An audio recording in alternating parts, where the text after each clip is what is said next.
Earl the Dragon Slayer by Edward White. Foreword by the author. I imagine that it will be difficult for any reader to engage with the subject matter of this story without wondering whether it is an allegory for events which took place only a few years ago. It's reasonable for any reader to consider such an interpretation, but whatever this book may be, it isn't an allegory for the events of 2020 or any other recent events similar in nature. The idea for the story was conceived in 2017, and I finally put pen to paper in 2018, and finished the first draft by the end of that year. Since that time, all edits have been minor adjustments, and the substance of the tale has remained the same. Some might be inclined to presume that the story is a work of prediction about historic statues, or perhaps an allegory for some earlier act of iconoclasm involving historical figures. Such presumptions are understandable, but the story is not a warning about possible statue destruction or removal in the near future. Neither is it supposed to be analogous to an earlier instance of these things.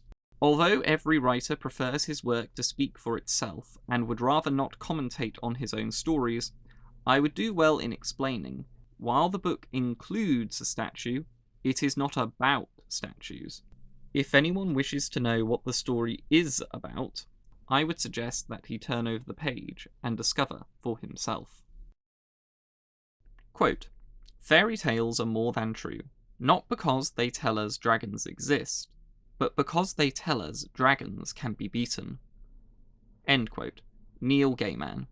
Quote, "These tales of heroic warriors battling the forces of darkness are at best the overly positive representations of history's victors.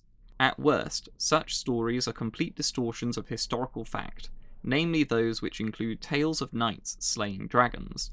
Not only do dragons not exist, but even if they did, such stories would only be encouraging cruelty to animals and the notion that man is superior to all else in nature.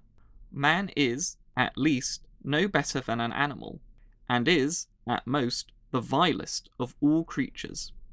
We would do well to educate our children on the facts which have just been described above." End quote. A teacher's guide to the teaching of modern history courses for primary-age school children. The first chapter. The statue. It was the most boring day of Earl's life. He was in school, and school was always boring. He wasn't allowed to do anything fun during the lessons. He did doodle on his paper, which was fun, but he wasn't technically allowed to do that. Playing in the school ground during lunch wasn't fun either. He wanted to play games with action and wooden swords, but his teachers said violence was bad, and that included play violence, and he had been told if he brought his wooden sword to school again, they would burn it. They had already written notes to his parents telling them they should get rid of his wooden sword, as it would encourage him, quote, "into a lifestyle of violence, into habits of hurting others, into militant thinking, and into aggressive, competitive, and self-destructive ways." End quote.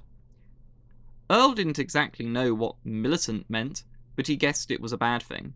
He had managed to throw away all those notes before his parents managed to see them, but he had stopped taking his wooden sword to school. The only games he could play were sports, such as football and cricket, but the teachers had insisted that these games should be non-competitive and instead be cooperative. The school staff said that games with winners or losers were mean, and games where everyone won were much nicer. But they were also more boring as a result. Only the girls and the sissy boys wanted to play them. It was nearly the weekend though, and Earl was in his last lesson, history. When this was over, he could go home and do what he wanted to do and read what he wanted to read. The history lessons here didn't seem to match the history books back at his house, and he much preferred the books at home.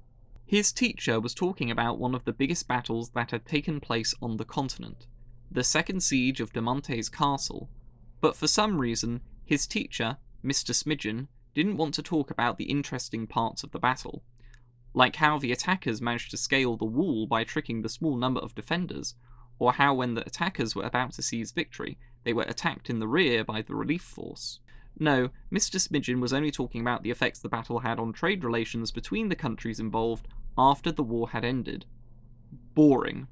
Despite attempts by Ambassador Kurda Weiss, the nation did not want to lower the embargoes on the importation of orange tomatoes, Mr. Smidgen droned on. Thus relations became fraught and difficult, according to the diarist Freuden Dirk, who was a scribe for an accounting guild at the time. But we shall talk about those in detail next week. Now, on your tables should be colour-in drawings of the different ambassadorial uniforms of the countries mentioned. Colour them in and answer the questions related to the exportation of radishes. Earl had already finished colouring those drawings. He had been barely listening, and was now playing with his dark hair and rubbing his brown eyes to try and stay awake. While you are colouring those in, I shall answer any questions you may have about the second siege of De Monte's castle, Mr. Smidgen said. Earl raised his hand. Yes, Worthington, Mr. Smidgen sighed. Mr. Smidgen, said Earl, since we were talking about the Battle of De Monte's castle, we prefer the term tragedy, Mr. Smidgen listlessly interrupted. The noun battle is too neutral a term for the horrible death which happened on that day. Why didn't we look at the leaders of the armies? Earl asked, ignoring Smidgen.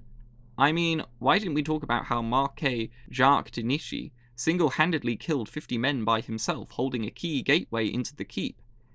And why didn't we look at how Count Karl von Fraudenhofer fooled the defenders that his men had left the camp, and then attacked suddenly?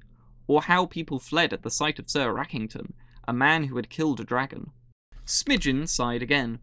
These things are not as important as the economic, socio-political, cultural, agrarian, hygienic, and trade-relational changes which happened after the tragedy and the war closed, he said. Have you been reading antiquated history books, Worthington? Earl didn't know exactly why, but he didn't feel like answering this question. I thought so, said Smidgen, picking up a pen and a piece of paper. Listen, Worthington. I know the things you have read in those history books are exciting, but real history is more... He paused. I am trying to think of the word, he said. Boring? Earl suggested. No, definitely not, said Smidgen with a bit of emotion. More complex and intricate. The history books you are reading are full of falsehoods. It is unlikely that Marquis Jacques de Nichy managed to kill 50 warriors by himself.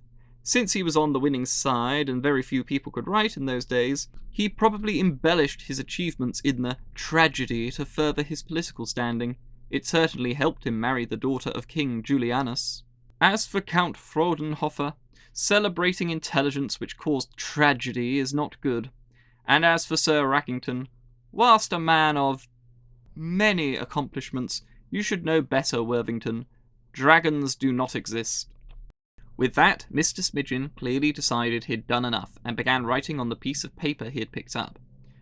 Earl guessed that he was writing a note to his parents, probably warning them to get rid of his grandfather's history books which were kept in the study.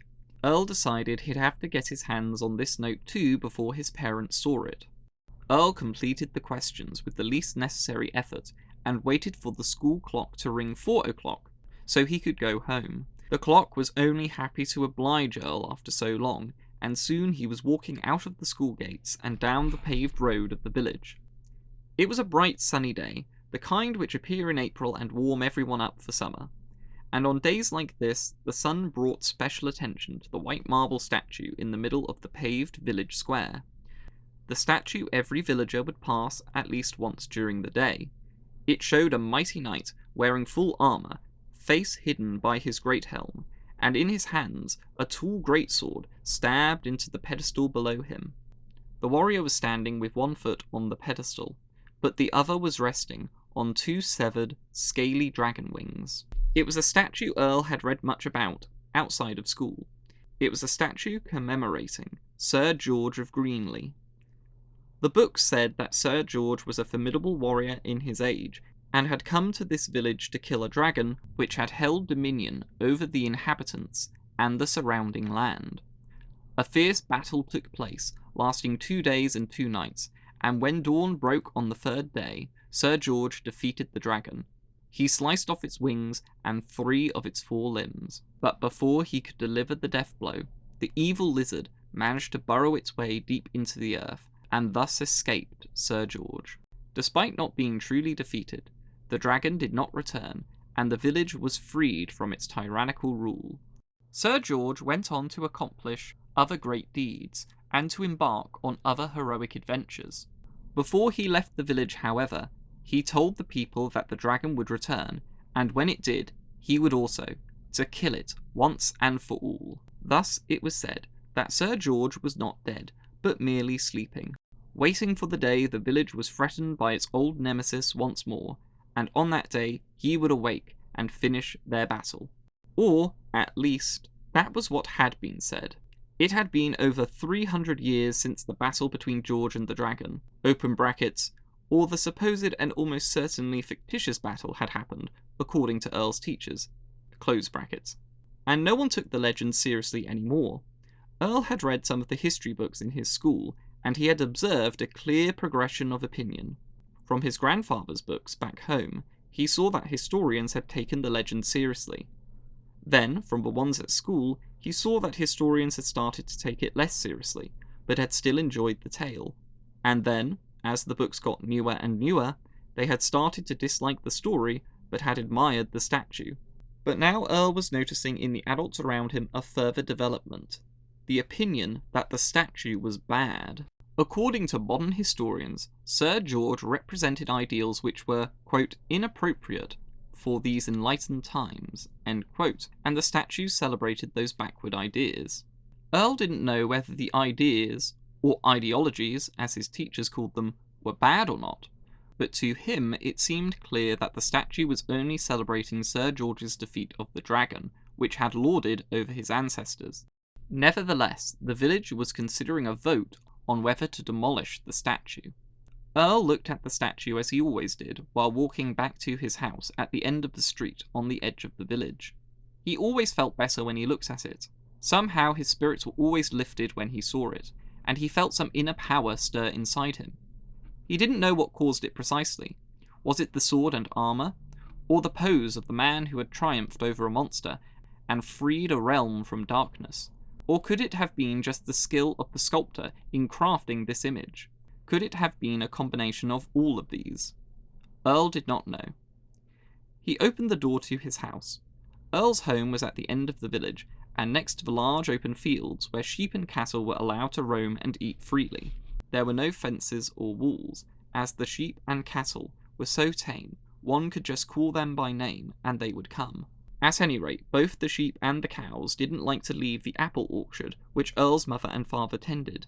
The shade and the luscious grass were too much for the livestock to resist. Earl walked through the old red door and saw his mother and father sitting in the lounge, deep in conversation. "It seems clear we should get rid of it," his father said. "I agree," his mother replied. "It must be filling our children's heads with so many bad and violent ideas." "Yes," Earl's father nodded seriously. Hey son, how was school?" "It was fun," Earl lied. He had learnt that sharing his honest opinion about school was unwise. "What are you talking about?" "That horrid statue," his mother replied. Earl felt a pit open in his stomach. "Yes, that," his father said, lighting his pipe. "It shouldn't be in the village. I was telling your mother about the vote on the statue." Earl couldn't believe it. He had known that the village had been discussing the statue along with other matters every Friday evening, but he had never thought there would be a vote on the issue. "I was just saying that I shall be casting my vote for destroying the thing," his father said, taking a puff from his pipe. Earl felt his heart beat faster. This couldn't happen. He imagined the statue and two strong men wielding hammers smashing it to pieces. He shivered at the thought. "Are you all right, dear?" his mother asked, leaning forwards. "I hope you haven't caught a cold." Earl knew he needed to say something. "You can't destroy the statue," he blurted. His parents were shocked. "What do you mean?" his mother asked. Earl knew it was too late to back down now. It's a work of art," he said. "It celebrates the moment Sir George defeated the dragon which ruled our village in the past." "Art can be bad," Earl's father replied, "and that statue is bad art. Do not get me wrong, son. Peter Bromley was an excellent sculptor, and the statue is an elegant example of what you can do with marble. However, it does not and cannot be celebrating the defeat of a dragon. Dragons don't exist. What it does celebrate is violence and death. You understand the statue is almost certainly a metaphor for something, probably a metaphor for some rival Sir George killed, a person, or perhaps even a group of people lost to the records of history. Regardless, the statue is almost certainly a celebration of the death of innocence. "You don't know that," said Earl, exasperated. "Nothing I've read suggests that Sir George killed anyone except those who deserved it." His father's pipe twitched slightly in his mouth. "We know that dragons don't exist, so my explanation is the most likely," he said, firmly. "Besides, history is written by the victors. All those things the history books say about the victims of Sir George are likely untrue or exaggerated.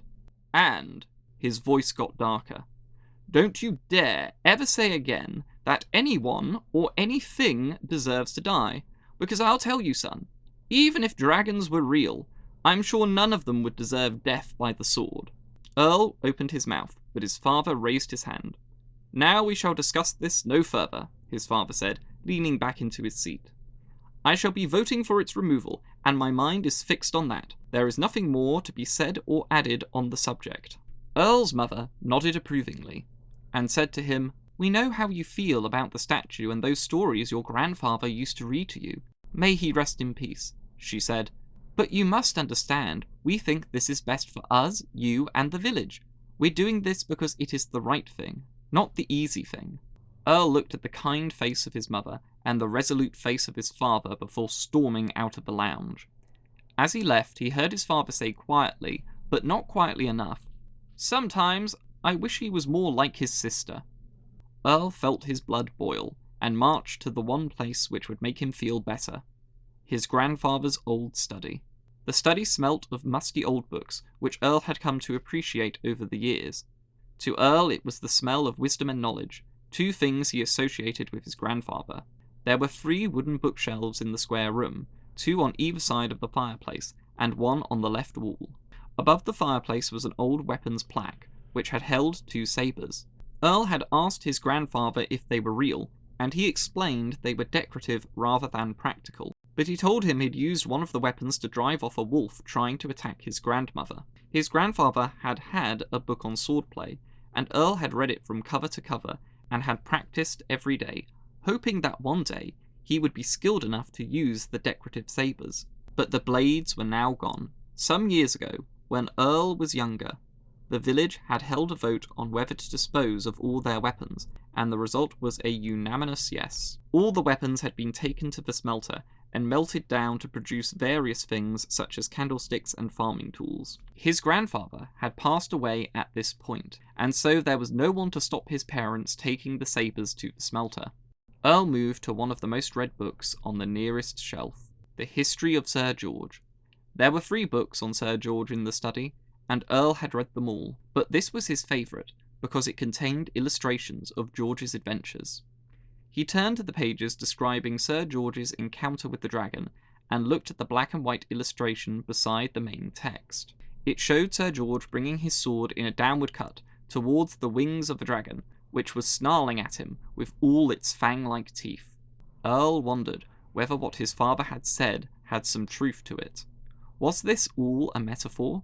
If the dragon had been asked about this, wouldn't it have said that Sir George was the villain? Did the dragon deserve this? He shook his head.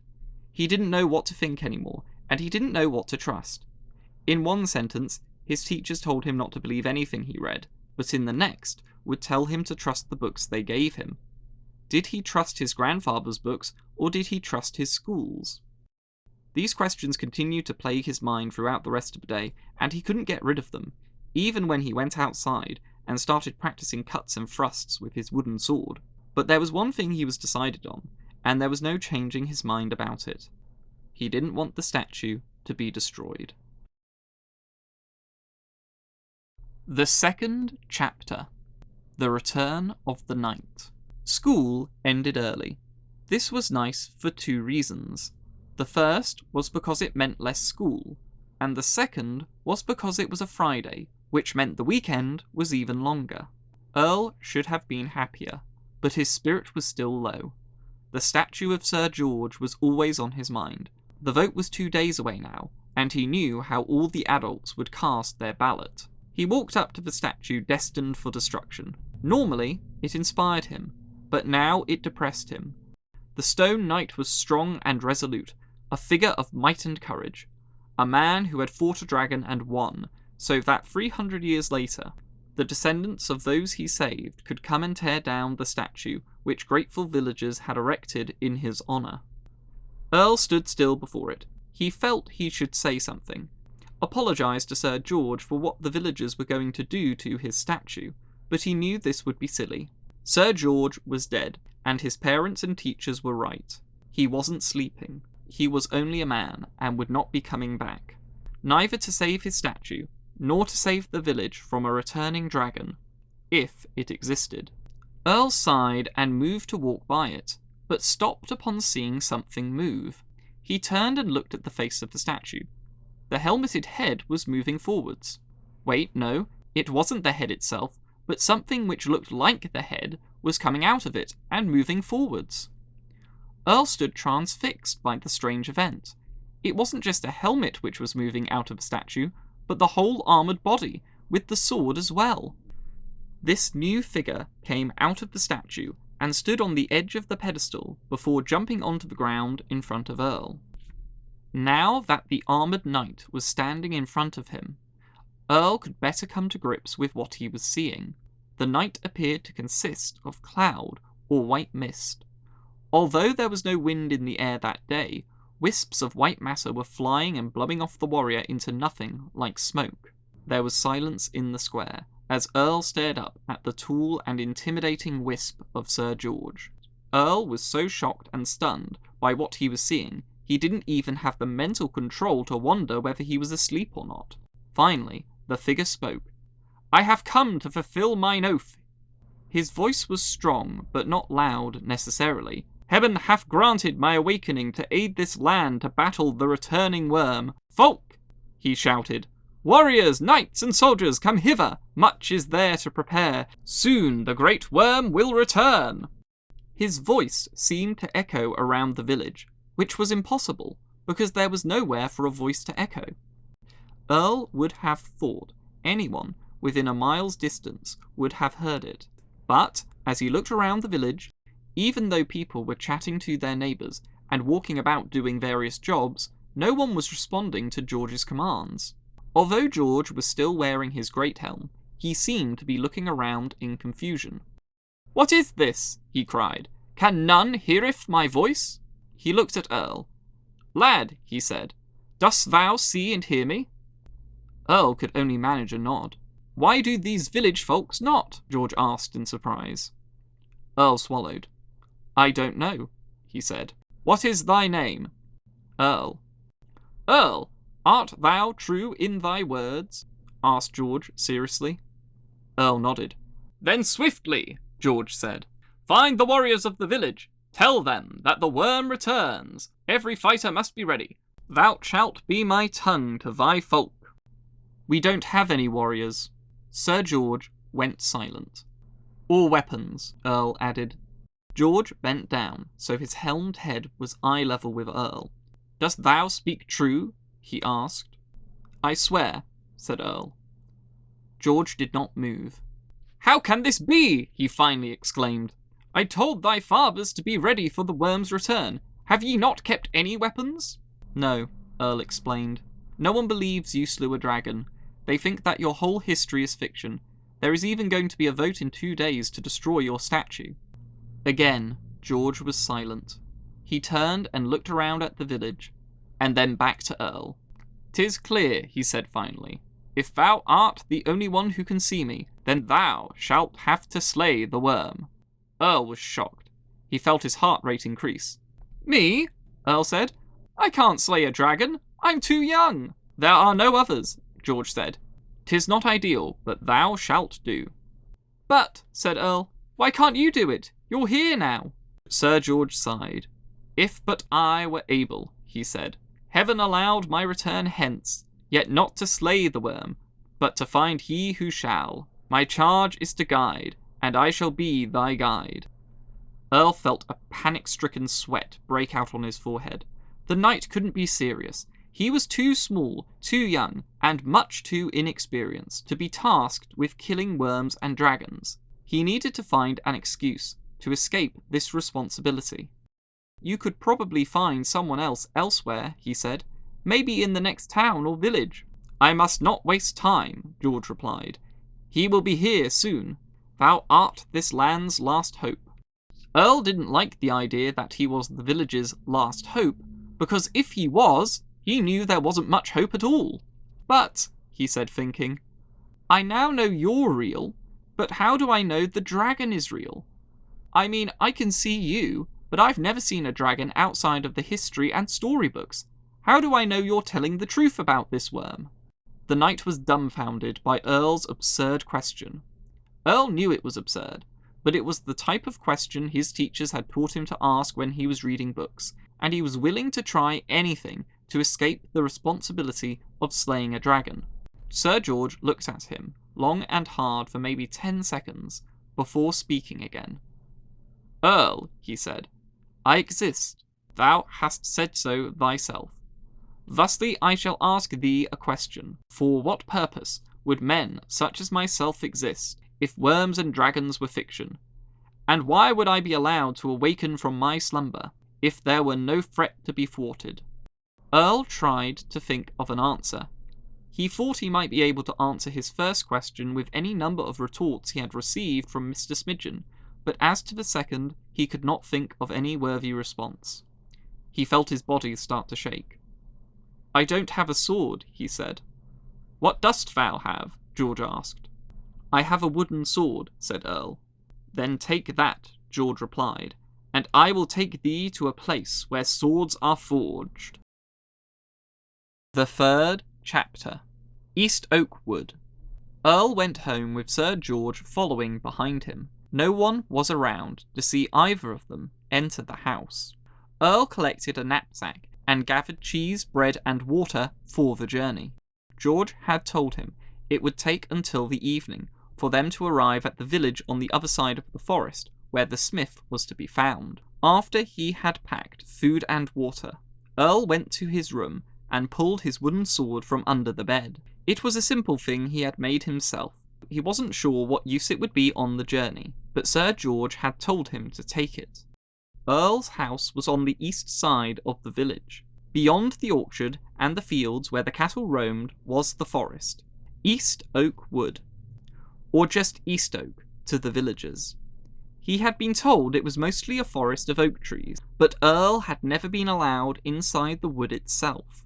It was considered a dangerous area, while Spinneywood on the other side of the village was considered safe. Earl's parents never told him why East Oak was dangerous, only that he should never enter it, because entry was strictly forbidden by village law. From where he was standing, however, the forest didn't look more or less dangerous than Spinneywood, and he couldn't see why it should be illegal to enter it. As Earl walked across the grazed fields, wooden sword in hand, bag hanging from his back, with the ghostly Sir George beside him, he couldn't help but dwell on how wild this situation was. This was the last thing he would have predicted if he were asked yesterday what was going to happen today.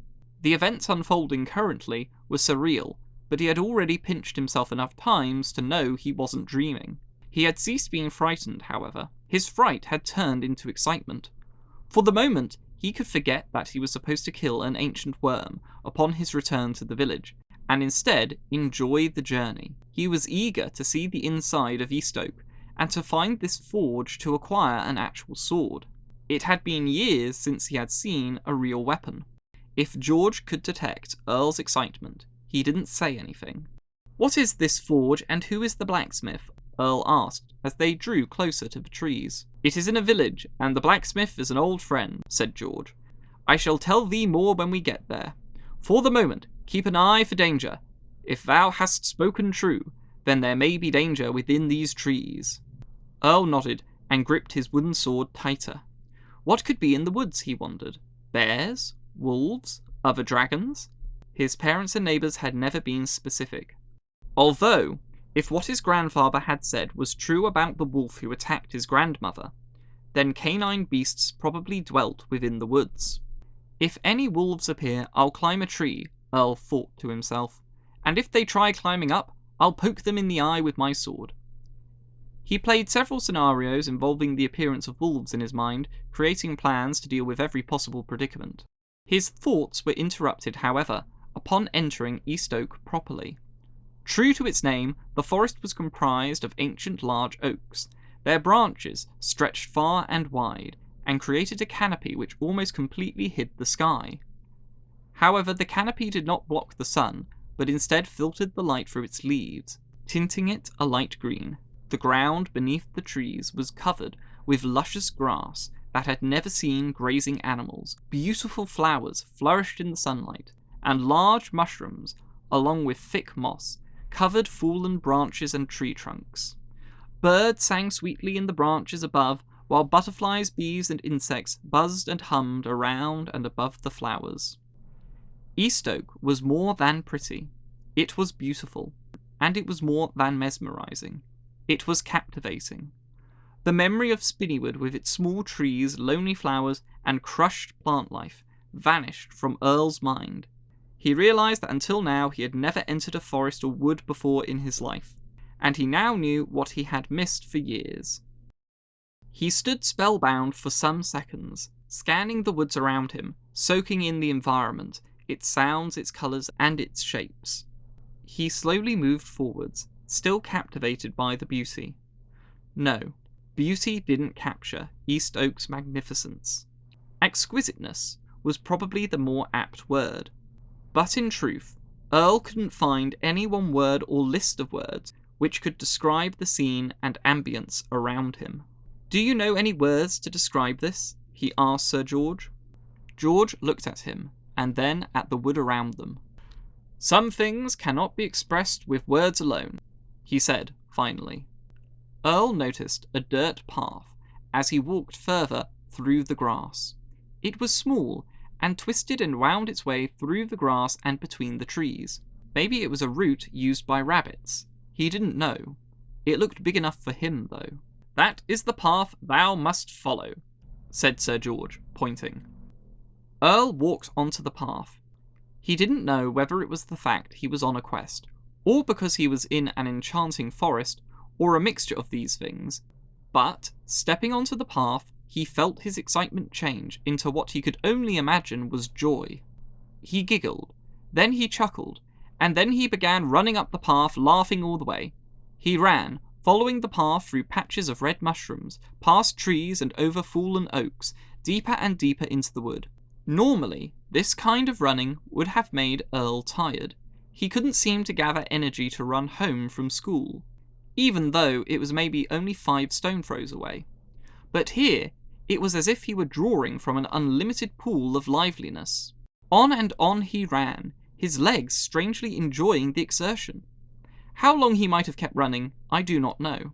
However, he slowed down upon noticing subtle changes in the wood's atmosphere, and then stopped abruptly, upon turning round a strangely large alder tree, flanked by natural rows of bushes. It was almost as if he was looking into a different wood, but Earl knew this was part of East Oak. Yet how different it was! The areas he had run through were green and bright, but this region was damp and brown. The ground was not covered with green grass or colourful flowers, but instead smothered and choked with water. Earl had never seen a bog in his life, but he knew this was one. The path cut through and around the large ponds of stagnant, muddy brown water. Where there were no pools, there was nothing but soaked brown mud. Earl knew instinctively he would sink if he stepped into this mud. There were trees growing in the water-clogged earth, but they were miserable looking. They were tall but thin. Their leaves were brown as if it were autumn rather than late spring. There was a white haze in the air, which grew thicker and thicker the more Earl looked across the swampy expanse, and he realized he could see neither the end of the marsh nor the road. There was no vibrancy in the air, no insects, not even flies were to be seen in this desolate bog. Birds seemed to have avoided this part of the forest. The only noise was that of a chilly breeze whistling between the sorry trees. Earl felt his previous happy state disappear. He looked around, hoping to see another path which would take him around or away from the bog. But he could not see much beyond the thick, vibrant trees of the rest of the forest. He turned to Sir George, who was floating next to him. "Do I have to go through here?" he asked. He hoped Sir George would say no. "Alas, yes," said George. "This is the swiftest route to the forge, and there is no other path that I know." Earl looked back into the marsh. He gave a nervous sigh and began to continue slowly up the path. The bog ahead unnerved him, and he didn't trust it for 1 minute. While the rest of the earth was soaked by the water, the path was dry, and unlike the rest of the mud, pristinely clean. Indeed, the path was on raised earth above the marshland, and so Earl felt quite sure that he would not get wet, although he did have to take care with his steps. He almost slipped off the path and into the muddy earth. The haze didn't get thicker as Earl travelled, but it didn't get thinner either, so he didn't know how far he was from the end of the marshes. Time itself seemed to operate differently in this area of the forest. He had to have been travelling through the swamp for maybe half an hour, but it felt like he had been in there for half a day. Earl was starting to get hungry, but he didn't dare stop to eat. He had a suspicion that the marshy woodland was dangerous, and he wanted to get out as soon as possible. The whole place was unhappy. The trees seemed to groan around him, and the whistling wind seemed eager to escape the swamp and move into the surrounding vibrant woods. The path continued winding and twisting through the mud, water, and trees, until it split into a fork. While the main path continued straight and appeared to head out of the marsh, the second one turned sharply to the left and headed further into the swampland, before ending in a pond. The choice was obvious. Earl moved up the straight pathway, and then stopped. A strange noise was coming from the path up ahead. It sounded like a cross between a snigger, a cackle, and a rasp. "As I thought," Sir George said. "What?" Earl said, tightening his grip on his wooden sword. There were 3 short figures, shuffling towards them through the mist, and Earl could feel the hair on the back of his neck stand on end. Still, the horrid sniggers and cackles pierced the air. "Bog-dwelling things," said Sir George. "Thrigglewumps, keep thy wits about thee." The creatures emerged from the cloak of the mist about 20 yards away. The Thrigglewumps, as Sir George called them, were ugly things. They had long, marrow-like noses, which hung over their mouths, almost hiding their small but sharp teeth, which their lips seemed unable to conceal. Their skin was pebble-grey in colour, and very toad-like. The Thrigglewumps seemed to be coated in warts and other bulbous skin deformities. Their legs were similar to that of a frog, and they shuffled on them rather awkwardly. Their hands, however, were very human, except for the long claw-like nails on their fingers. Each Thrigglewump was equal in height to the other, and they were all maybe half a head shorter than Earl. They were wearing black hoods and ragged brown clothes, which had clearly never been washed. "Stranger," the middle one rasped, "why are you here?" "Show not fear," Sir George said. "They are but the weakest of their kind. They are no threat." Earl nodded to Sir George, confusing the 3 Thrigglewumps, who couldn't see the ghostly knight. "None of your business," Earl snapped at the toady monsters.